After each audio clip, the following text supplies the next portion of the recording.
पावसाने दडी मारल्यानंतर गुरुवारी अचानक राजुरा तालुक्यात पावसाने जोरदार बॅटिंग केली आहे। तब्बल 1 तास पावसाने झोडपले। या 1 तासाच्या पावसात बामनवाडा शेतशिवारातील लेआउट जलमय झाले असून तक्षशिला, नालंदानगर व गोडाऊन लगतच्या घरात पाण्याचे साम्राज्य पसरले आहे। गोडाऊन व कॉन्व्हेंटमध्ये तलाव तयार झाले आहे।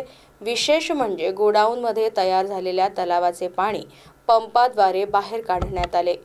याच लेआउट लगत राष्ट्रीय महामार्ग जात असल्याने जंगलातून येणाऱ्या पाण्याचा मार्ग अडल्याने आता या महामार्गानेच जनतेचा मार्ग रोखण्याचा गंभीर प्रकार समोर आला आहे। शहरालगतच्या बामनवाडा शेतशिवारात आदिवासी व खासगी जागेत लेआउट टाकण्यात आले आहे। या लेआउटमध्ये पायाभूत सुविधांचा अभाव असल्याने प्लॉट धारक हैराण झाले आहे।